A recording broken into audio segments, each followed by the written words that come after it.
Speed bumps. Okay. Slowly we go. Ooh. Down the other side. Oh shit, no scraping. No way, I am a professional. But there's a bigger one coming. I know there's a bigger one coming. Wait a bit. Oh yeah. Right, there's another one. Over that side. Oh yeah. It's like I used to own one of these. It's crazy.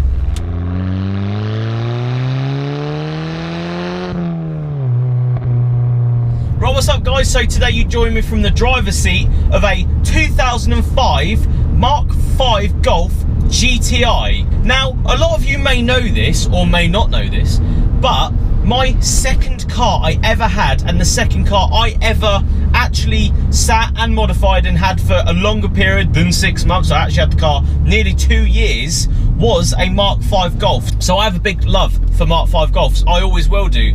And I actually had the 1.6 and I always lusted for the GTI. I always wanted one, but it never came to light and I never bought one. So right now, this is actually my first experience of a Mark 5 GTI, and I have been anticipating this day for a while, and I'm so glad I've been able to grab Ian's one because it's so modified, because it's exactly how I would have probably done it back then. So I'm super excited about this one, I really am. So this Mark 5 GTI is the 2-litre turbocharged TFSI engine, producing as standard 200 brake horsepower. It has a 6-speed manual transmission. It's got a good feel, sort of go through the gears pretty well. Feels like sort of a short shift when you're going through the gears. The clutch itself is very light, very usable, so you wouldn't really feel that going through traffic jams. And again, with the accelerator, it's sort of pivoted from the bottom, so you can sort of rest your foot on it when you're driving. Now this one has a couple of modifications done to it. Ian actually brought this car completely standard and has done every modification himself with his bare hands. So obviously this car used to be red when he bought it, and he's had it wrapped, but he did most of the wrap himself. Now to me, I have huge respect for people that actually go out there and try something completely different, and I have huge respect for Ian for trying to wrap his car himself. I love that idea, and I think that's why I really wanted to do this car. It's been done not by a shop, not by anyone else but himself. So the yellow gloss wrap that's been put over the initial red paint is a good fit and finish. I do really like the fact that he's taken his time to do the mirrors properly, do, you know, around the skirts properly and stuff.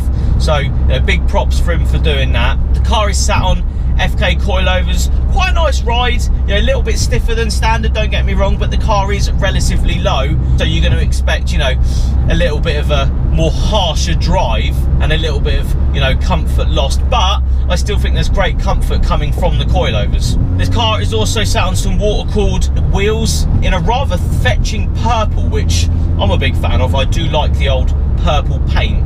Inside you've got the aftermarket nav, aux and all that sort of map stuff set up here. You've got your heated leather seats, which I'm a huge fan of these seats. I think they fit just how you want it to. You know, you've still got your comfort and you've still got, you know, enough support when you're sort of going through the turns. You're not going to be in any sort of uncomfy situations in these seats. You've still got the fantastic VW fit and finish to the seats. Now, as you can tell, this car has an exhaust system on it as well. It's got a 3-inch full stainless steel exhaust system, Miltec resonated center section with a Decat, and a 3-inch back box.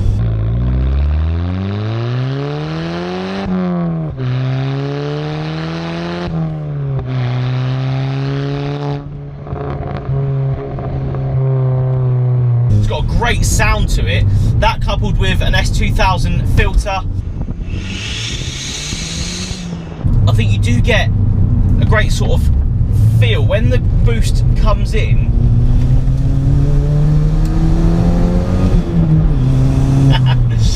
It's sort of, there's enough torque in the car to propel you down the road, but then you've got that fantastic sound coming out the back.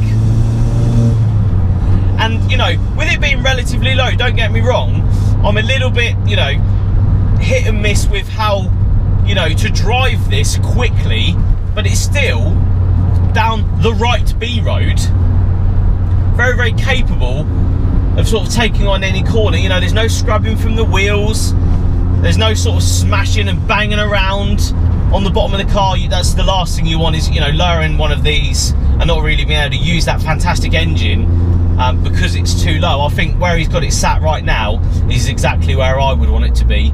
Obviously these wheels are a lot wider than the standard, so as you do chuck it into a turn, it's got unreal handling. It sticks so fantastically. All right, you've got, you know, a set of stretched tyres all round, but they still do a very good job, and they still, you know, have got great handling. And I know a lot of people in the comments will be like, oh, you can't use it round corners and blah blah, but with the wider track you've still got a good footprint in the road. Make some good pops and bangs this as well.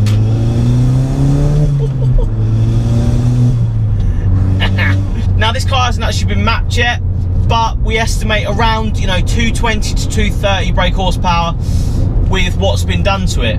Now this car is actually for sale at the moment. He's thinking of selling up, which is a bit of a shame because all this time and effort put into this car, I think it's awesome.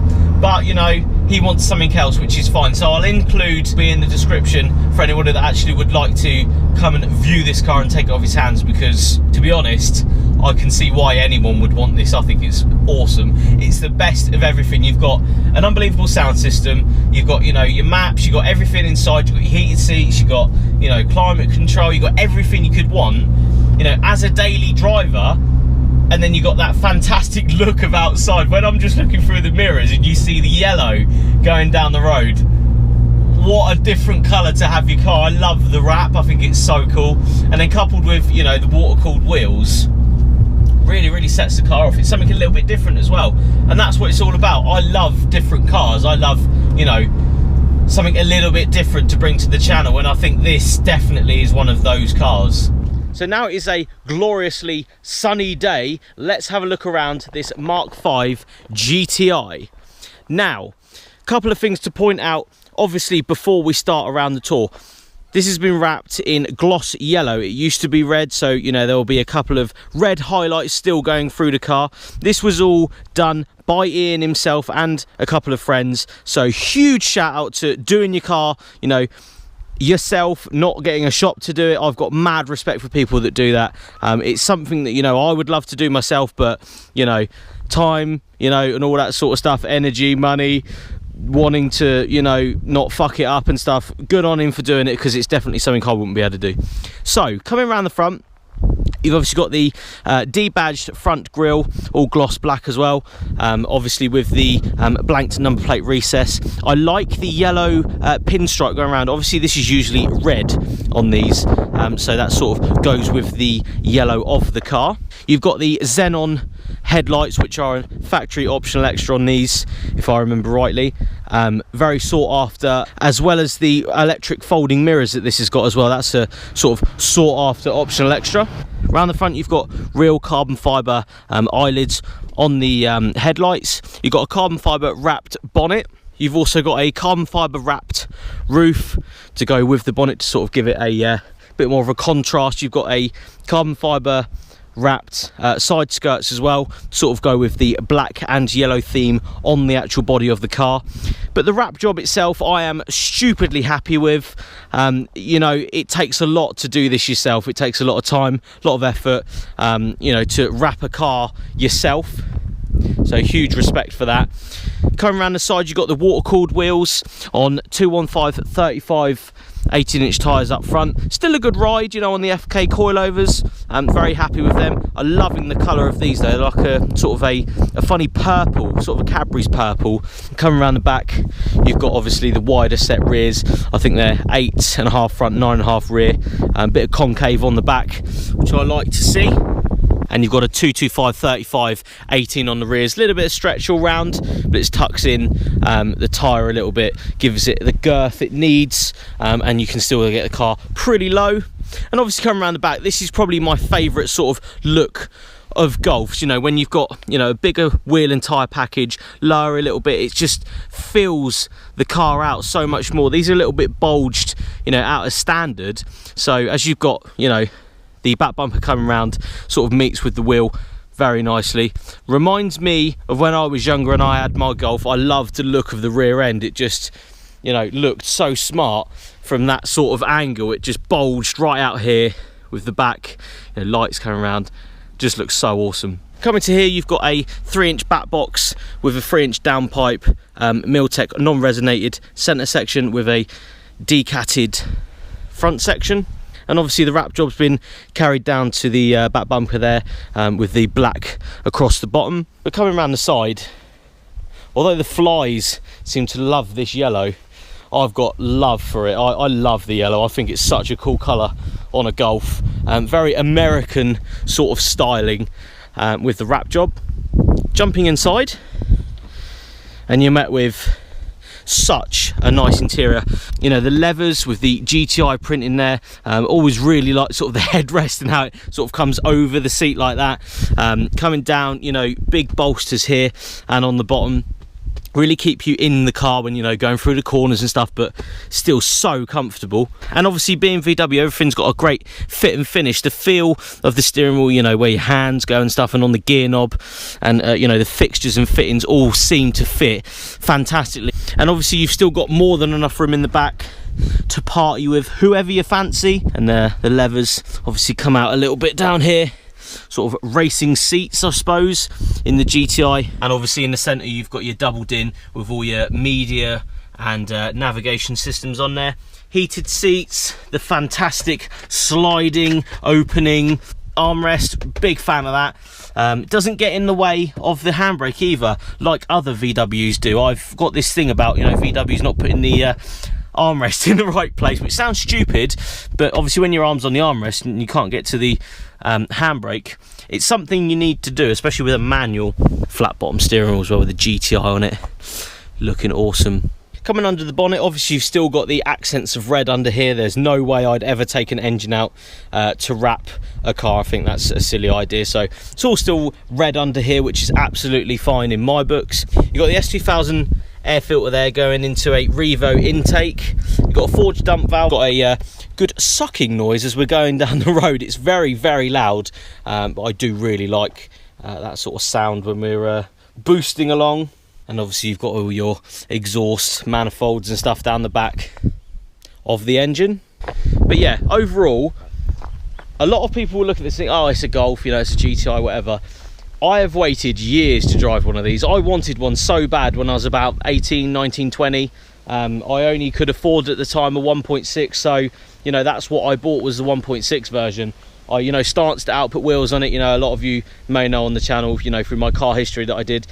So I've always got a big love for Golfs, and especially one, you know, modified to this sort of standard as well, is definitely, you know, me back when I was, you know, just about 20.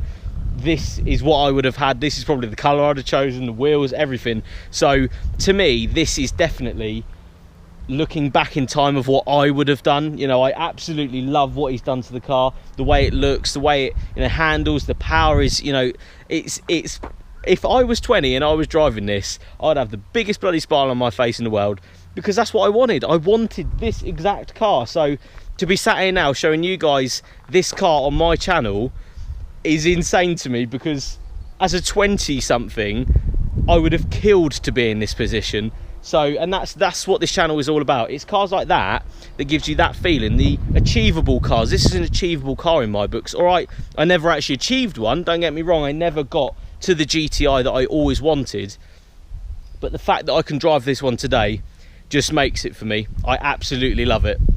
So a little second and third gear pull for us.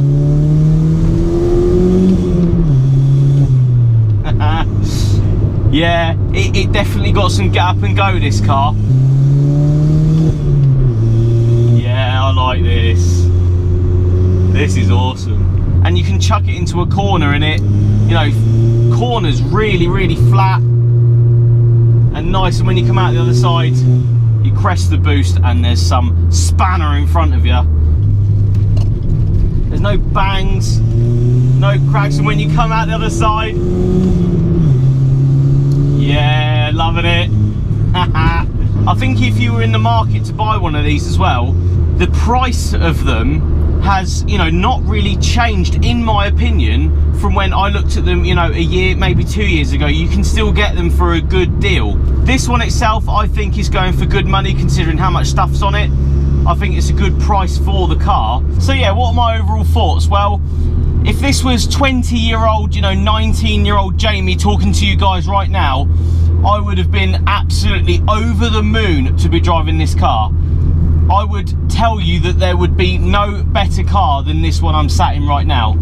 And don't get me wrong, I have driven, owned loads and loads of cars, but I still love this style of car. I still love the whole hot hatch Golf sort of thing. I still love the fact that this car is exactly how I wanted it to be. It still drives and, you know, feels so good to sort of be in and be around. So relaxing, comfy, you know, stylish. And then it's got that fantastic engine, which is as good as I always wanted it to be. And I'm so glad I waited till now to drive this car. I've driven a lot of cars and I'm so happy that I feel this way. Does that make sense? I'm still so excited about driving a Golf GTI because this is where it started for me. And you know, a lot of people out there will have a car that they remember that sort of got them into cars, and this for me is it. So guys, let me know in the comment section what you think about this car. If you own one, let me know your thoughts on insurance, on modifications, you know, the price of stuff for this car, and the petrol. What do you think the MPG is like? Do you think that's the right MPG for this sort of car? Now, as I attempt to get over these fantastically aggressive speed bumps in this lowered Golf and not take the bottom of his car out, I'd like to tell you all that there is a new release coming this week, a new FYD apparel release. This time we have new hats and we have a certain R32 Skyline that's coming to the t-shirts, obviously in limited numbers as usual. So guys, I hope you like the video. Make sure you like, share and subscribe, and I'll see you on the next video. Cheers guys!